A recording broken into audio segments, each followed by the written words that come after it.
Hello, welcome to Good Job, where we interview inspiring people from the music industry. We follow their journey from their very worst job to present day and find out what makes them them.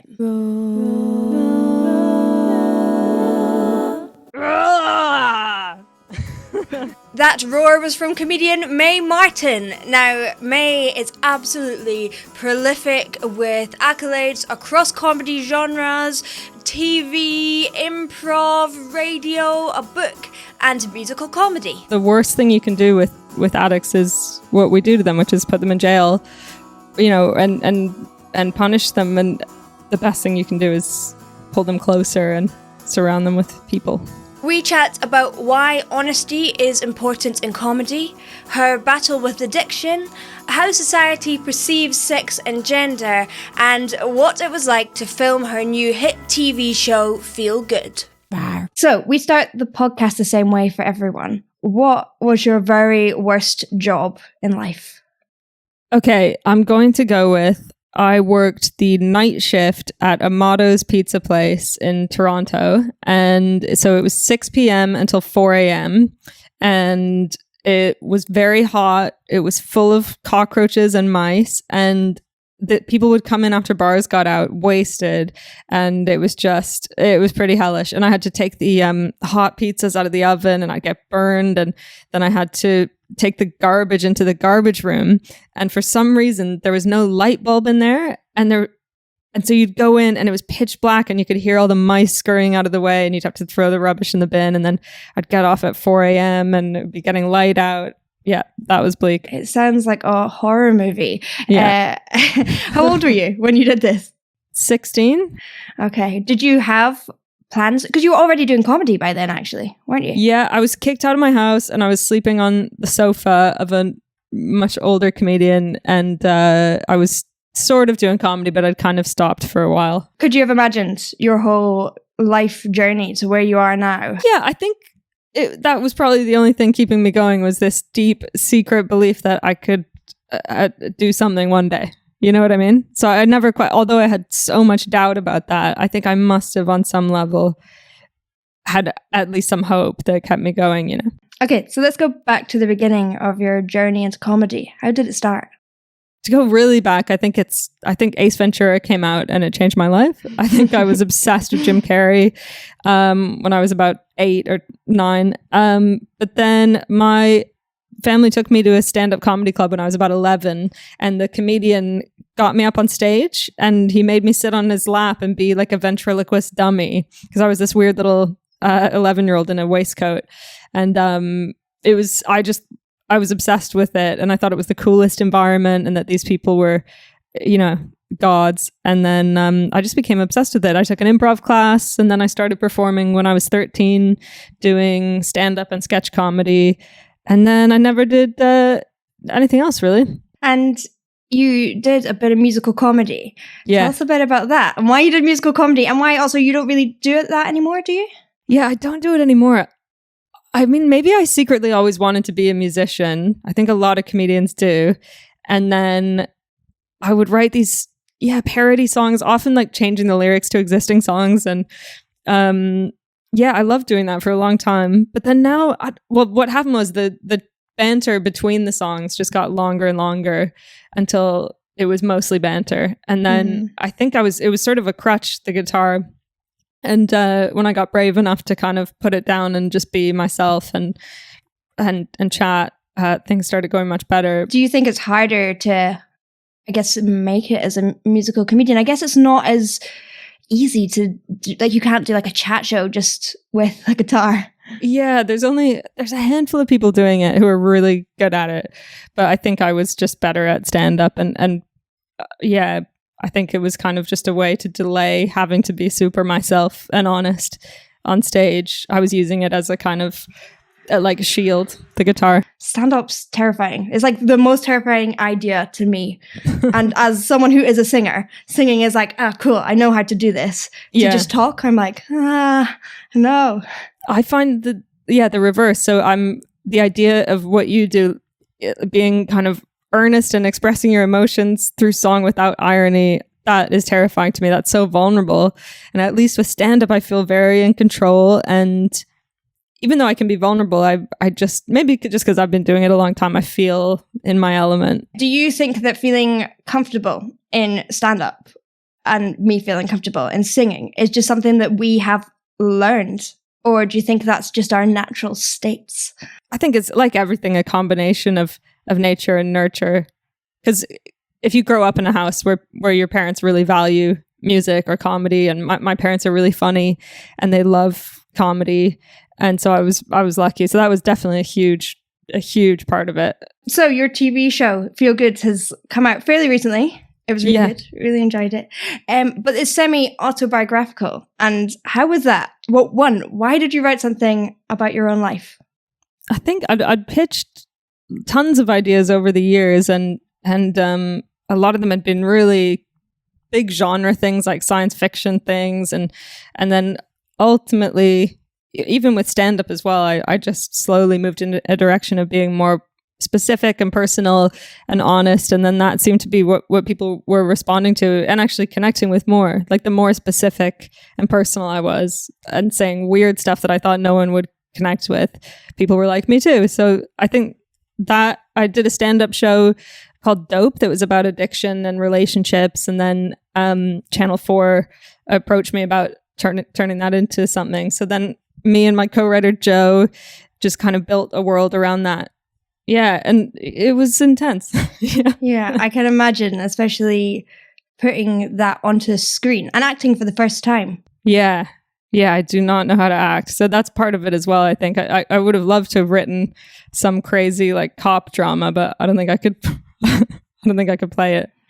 How did you approach acting for the first time? I cast amazing people around me. It was important to me that whoever was going to play George, my girlfriend in it, was someone that I really found funny and had like a natural chemistry with. And Charlotte was a friend of mine already, so that was helpful because we already had like a rapport and really found each other funny. So that was helpful. And then I just rehearsed a lot. We had about 3 weeks of rehearsing. We did a pilot actually that was really useful because it was bad. I mean, it wasn't bad, but it was an opportunity to find the characters and for me to get a bit of practice. And then once the show was commissioned, that went in the bin. And yeah, I just had to, I don't know.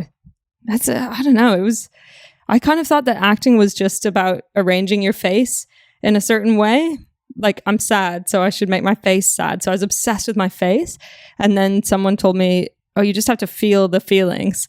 And then your face will naturally do what a normal person's face does when they, you know what I mean? Mm-hmm. So I think I had to sort of release ego a bit and vanity and just feel the feelings and trust that my face was doing the right thing. I mean, going into that, a lot of that comes, or the writing stems from like real life experiences. So how was that going into those places through acting again? If I'd known how it would feel, I might have written it differently. So I'm kind of glad I didn't know that it would be quite intense. And so writing it, I was like, yeah, fine. Yeah, I'll snort some coke and do this. And yeah, doing it was weird. The drug stuff was really depressing.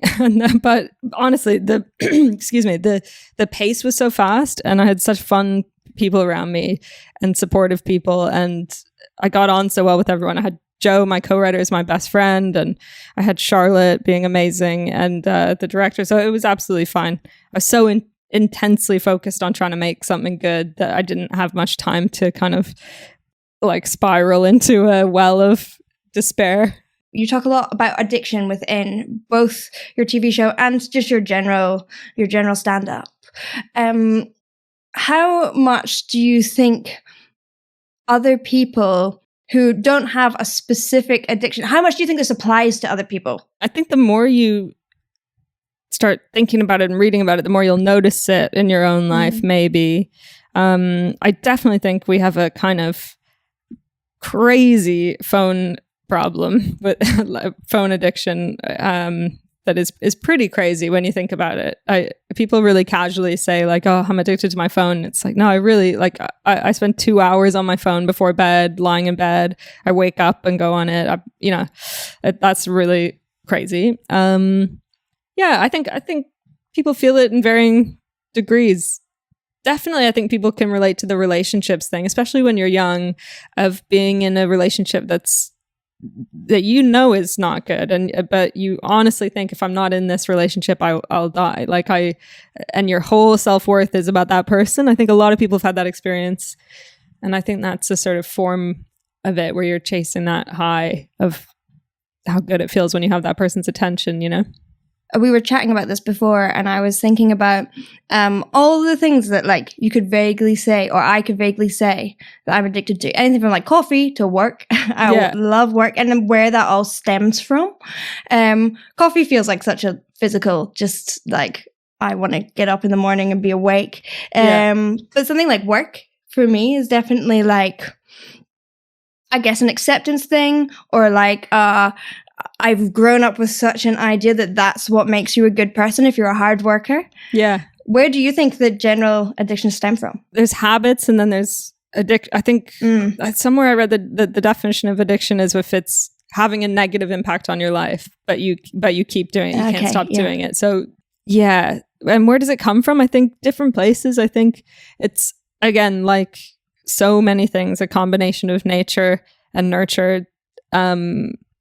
There's so much to read about it, but it's about dopamine. If you have a dopamine deficiency in your brain, then when you do get a hit of dopamine from whatever it is, like a drink or a drug, or even the bright colors on your phone, then you have fewer dopamine receptors in your brain. So it feels a lot more overwhelmingly positive, and the withdrawal is a lot worse. So that is a chemical thing that some people have, and that can come from anything from early childhood to, adolescent kind of experiences. You could get like in the wild, they do tests on animals.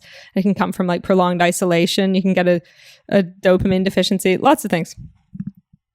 So I think the cure is human connection. I think that's staying busy and human connection. I guess also that's what all of us crave at the end of the day. Like that's our biggest addiction, if you want to be a bit cheesy about it. But everyone wants that, if it's love. Of course. Yeah, and it's the worst thing you can do with addicts is what we do to them, which is put them in jail, and punish them. And the best thing you can do is, pull them closer and surround them with people. What do you hope that people take away from your TV show?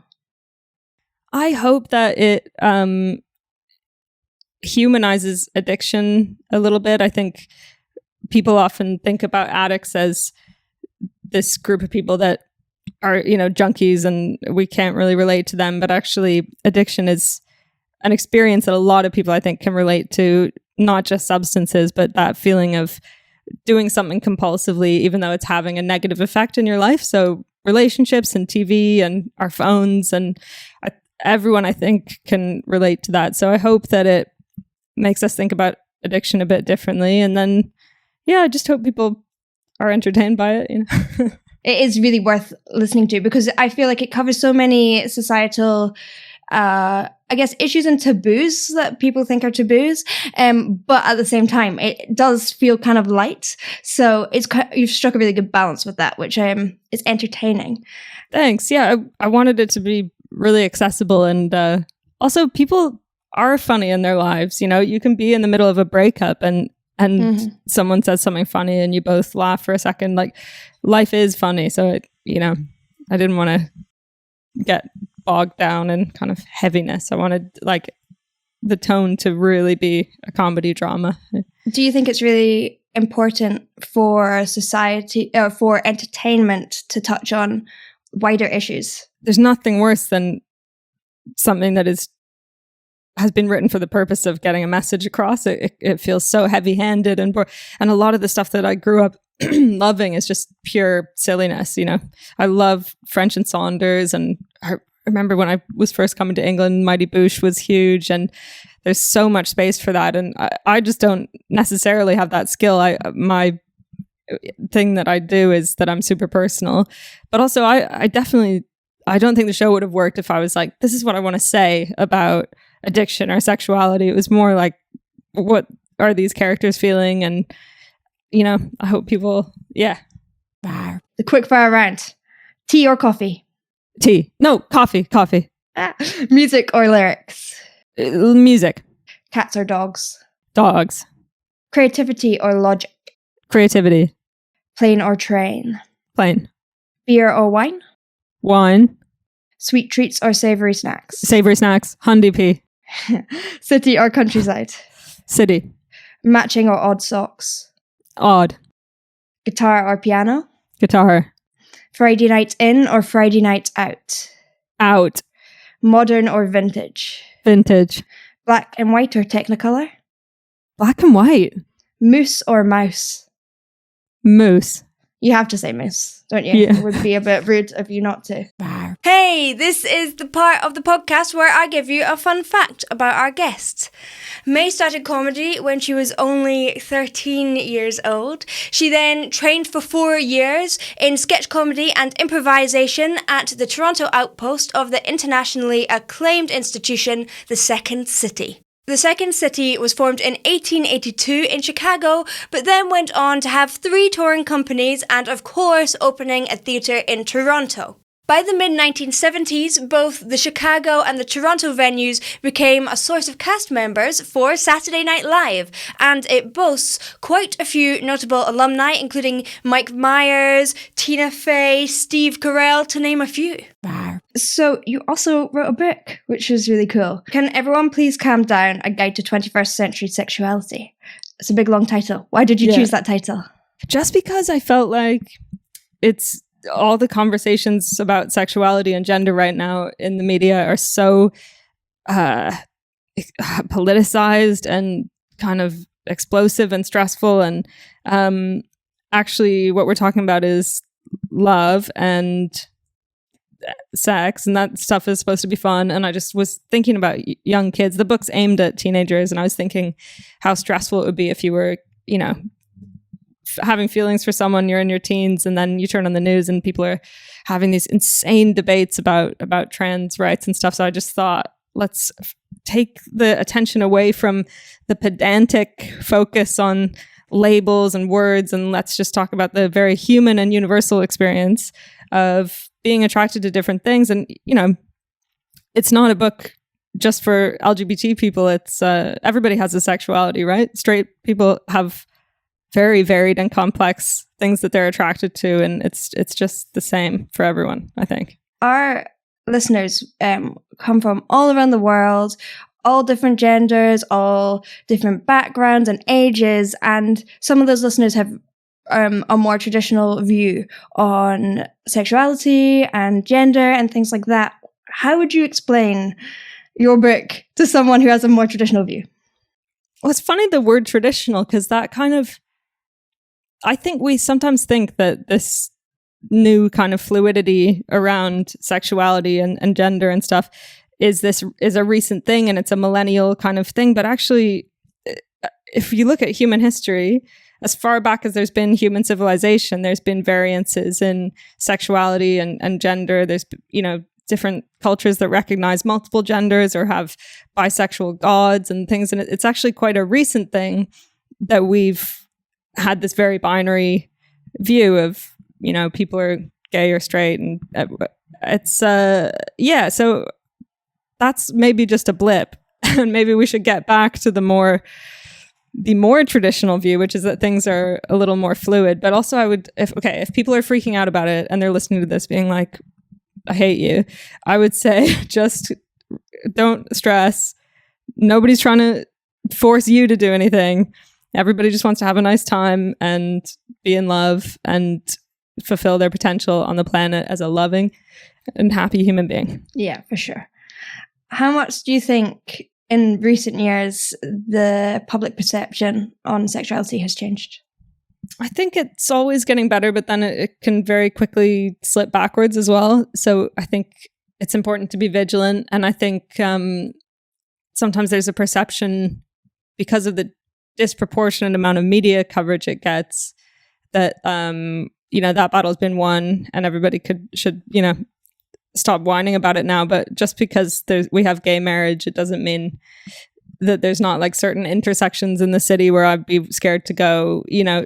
We have a kind of a long way to go. It's still illegal in so many countries and the death penalty in lots of countries. So it's still kind of a pressing human rights crisis. So, have a little patience for the visibility of it now and the ubiquitousness that you might perceive, because it's actually just the very upper crust, and underneath there's still a lot of progress to be made. It's really interesting because as humans, I think we completely like box ourselves in all the time to anything, whether and it's like so tribal in how we are all the time with everything, even if it's music, being like, this is my favorite band and every other band's rubbish. And everyone's like that with everything. And I think we just need to like chill out about everything, literally everything. We can just be like, what, doesn't matter. You do you, I do me, whatever. Yeah, totally. And I get that.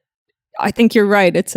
People want to be part of a tribe and they want to feel safe in there. But and I even see that in the gay community a lot. Like a lot of biphobia. Like I'm bi or whatever. If I had to put a label on it, like I date men and women, and I've been booed off stage at Pride festivals. Not booed off stage, but been booed for talking about dating boys by people who think because I have short hair I should be gay. Like, you know what I mean? Everyone needs to chill. Yeah. I think that's like a lesson for life. Just chill out. Chill. For sure. Do you ever doubt your direction or yourself with your comedy? Yeah, all the time. Totally. Yeah, I worry that I'm going to wake up one day and have nothing more to say, or not be able to write anything new. But I think now it's become enough of a muscle that is pretty active. So I think it's okay. I mean, definitely with stand-up, I now, for the first time, maybe it's taken like 20 years to get to this point, but I feel like confident that if I can go on stage and be at home there, You do quite a lot of improv-y type things as well for stand-up. Exactly. So you must feel like... That's a good feeling. I love improvising and talking to the audience and stuff. And then you feel like if you've got that muscle honed, you can, and it's so fun. It's so fun. I've loved doing that. That's only been the past few years, doing an hour of improvised stand-up based on audience questions. And that's maybe the most fun I've had on stage. So interesting. To me, that sounds the most terrifying. Because it's nice to have that element of control. Actually, weirdly though, going back to music, if I get to improvise a song and someone's just playing and I get to sing along, I'm like, this is great fun. So I guess I kind of get that. There you go. From that side. Yeah, it taps into some level of instinct or intuition, and it's fun and makes you present. Yeah, well, that's a good thing always. If you could wake up tomorrow having gained one quality or ability, literally anything in the world, even a superhero one, what would it be? I dwell on the past a lot, or I worry about the future, and I would love to have like a switch that I can, it's voluntary, like I only have to switch it when I want to switch it, but it just blocks out the past and the future, so I'm just in the present moment. Mm-hmm. That would be amazing, because you could always switch it off and have a nice wallow in the past or process stuff and worry about, but to be able to be like, I'm going to this dinner party or something, or I'm going to this thing and I just want to be present. Yeah, that would be amazing. Yeah. So do you feel like you're successful in what you've done? No. Well, I feel really proud of Feel Good. And that's the, and I'm pretty self-critical, and I'm proud to have done it, and so grateful. But in general in life, there's so much further I want to go. But then also on a personal level, like I've been Zooming a lot of my friends, and a lot of my friends have little babies and wives and husbands, and in that area, I'm very bereft at the moment. I think I'm feeling that in lockdown anyway. I'm sure a lot of people are, where I'm like, yeah, cool, I'm getting these Instagram followers, but where's my toddler that loves only me, Is that when you'll feel like you're successful? I think so. I think probably. But then they say you're not supposed to obsess over it or focus on it, because like it's when you stop worrying about it, then it comes. Also, I've made a choice like years ago to really pour myself into work. So I'm sure I, had blinders on. But then a lot of people from the outside will be like, this is like super successful person. Yeah, totally. And I'm very grateful and lucky Yeah, and the past couple of years have been insane. It's so interesting because we just all have our own. I feel like we move our own goalposts. We kind of all the time, constantly. And we're like, oh, I'll be happy and I'll be successful at this point. And then even if you get that thing, you're like, I'm not successful. I need to get that thing. 100%. Yeah. And I think I definitely thought for my whole life, oh, if I get this one thing, then I'll, I now know for sure that career success is not necessarily connected to happiness, right? It feels good, but it's it's about the work you're doing outside of that makes you happy. It's something that I've definitely found in my life because as a hard worker person, you can put everything into your work and then you get to a point and you're like, this does not, I don't know, I'm not any happier than I was before. Yeah, I seem to have, as I say, like more followers on my YouTube channel. Yeah. And that is what I thought would bring me happiness. And it's been something throughout the last couple of years where some of the things that I've wanted have happened that I've been like, maybe I don't know. It doesn't make sense to my brain to begin with, but now I'm starting to be like, right, it's silly things that I'm doing now, like meditation. That's making me more happy than what the things that I originally thought would make me happy. Yeah. So what has been your biggest challenge in your career or your life? Getting off hard drugs was really, really hard.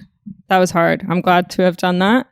And then a sort of similar feeling is a relationship or two where there've been moments in my life where I've thought I will never be out of this situation. I'll never feel okay without, or like, and unless I figure this out, I'll never be okay. Like really given up my whole identity to drugs or really bad relationships. And I think I'm at a place now where I wouldn't let that happen again, ever. So I think that's been the biggest challenge, is being like, because I think that's partly about just chasing the intensity of emotion, which can feel exciting. And I think I've moved past that. So yeah.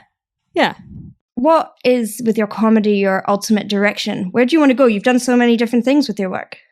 I'd love to do more feel good, and I have a couple other secret things in development. I'd love to do a movie. I would like to, because I'd never acted, and now I have. I'm like, I really enjoyed that, so I kind of want to play a superhero. A superhero. I don't know. I want to play like bat person, and I could get really into it, I think. I don't know. Maybe I'm being crazy, but I wouldn't mind playing a character that's very separate to myself and very different. I think that would be really refreshing. What would be your superpower? I mean, I literally want to be Batman, so just having like a wicked voice. Having a wicked voice and a lot of gadgets. Yeah. So you have had quite a cool journey. Do you believe in fate? Do you think fate is a thing? Or do you think it's just the way it's happened and your hard work?